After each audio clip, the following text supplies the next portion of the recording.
Labdien, mani sauc Ernests, es esmu no Ceplis, un šodien mēs apskatīsim kamīnu krāsniņu Emma.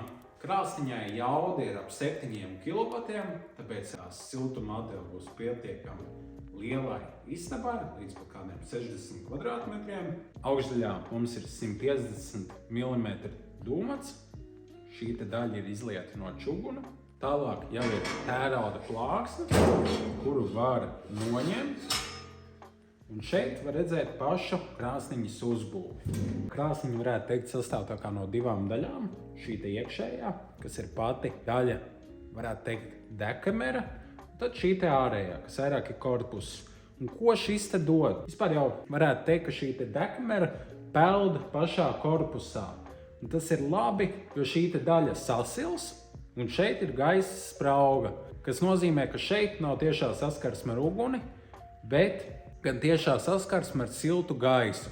Tas nozīmē, ka viss šis sāns sasils vienmērīgi, un tajā nebūs nekādi karstuma punkti.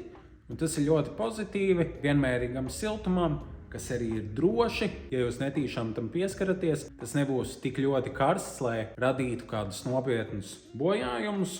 Tālāk jau paejot vairāk uz leju, mēs redzam šādu te rokturīti, kas ir sekundārās gaisa padeves kontroles vārsts. Ar to precīzi var noregulēt gaisa padevi tieši no dekameras augšas. Ko dara dekameras augšas gaisa padeve? Tā principā pirmais tur dekameras stiklu tīru, jo tas veido tādu kā augstā gaisa aizskaru. Un otrs, arī ļoti būtisks iemesls tā ir tas, ka tā paildzina degšanas ilgumu. Jo degšanas gaitā primārā gaisa padeve, par kuru mēs runāsim nedaudz vēlāk, tiek aiztaisīta un regulācija notiek ar šo te, kad ir sasniegta pareizā temperatūra.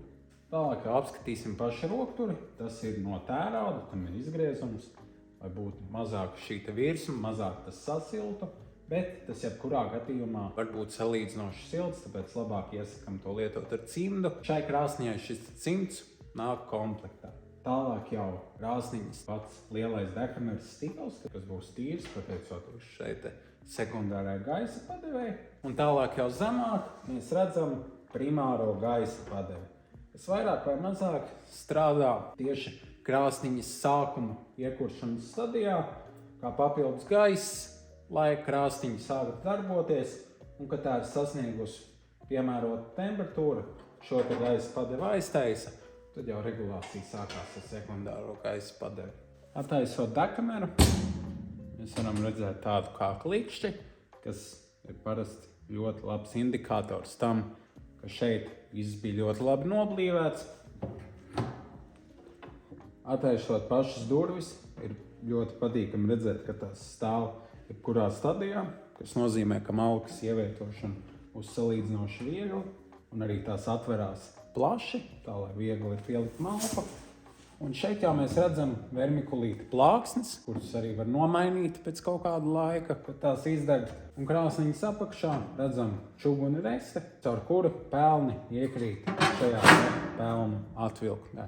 Ieskatoties dziļāk pašā dekamerā, varam redzēt šādu te daļu ar tādiem kā caurumiņiem. Tā ir trešā gaisa padeve, kas ņem gaisu no krāsnes aizmugures un pievada to dekamerai šādā te augstumā. Ko tas dara? Tas veido augstāku efektivitāti, kad šī malka sadeg, kaut kādas daļiņas pilnībā nesadeg.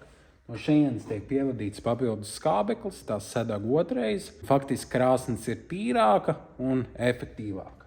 Plāksne, kas ieslīp iet uz augšu, tā bloķē tiešas liesmas ieiešanas kurstenī, un te var pat redzēt, ka šeit ir vēl viena plāksne, kas nozīmē, ka dūma iziet caur plauktu, un tikai tad iziet ārā pa dūmu, atdodot vairāk siltumu istabā un faktiski arī patērējot mazāk malkas. Skatoties uz durvīm no iekšpuses, pirmā lieta, ko es pamanu, ir tas, ka šī degaukle ir bieza, un tas ir ļoti labi.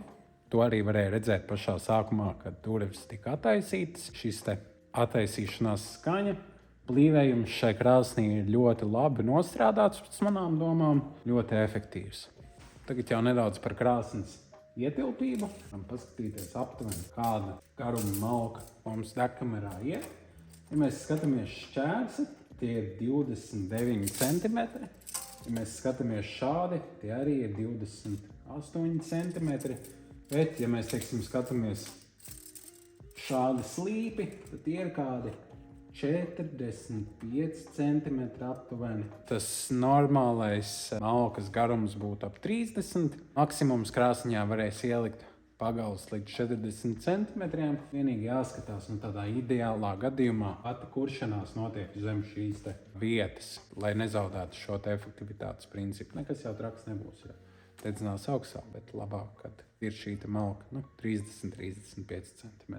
Ja mēs skatāmies tieši uz pelnu atvilknes ietilpību, tā varētu būt jāiztukšo. Protams, ļoti atkarīgs no kurināšanas, bet pa pāris dienām, kas tik būtisks, varbūt tā nav pat lielākā, bet es to nenosauktu par mazu. Tālāk jau skatāmies pašā krāsniņas apakšā. Šeit ir novietne malkai. Milzīgs paldies, ka noskatījāties šo video par malkas krāsniņu M. Ja gadījumā jums ir kādi jautājumi par konkrēto modeli, dodat ziņu. Mēs atrodamies tuvumā pie Spunķiem. Ja ir kāds jautājums, droši sazinieties. Paldies vēlreiz, ka noskatījāties. Lai siltums kadrās mājās.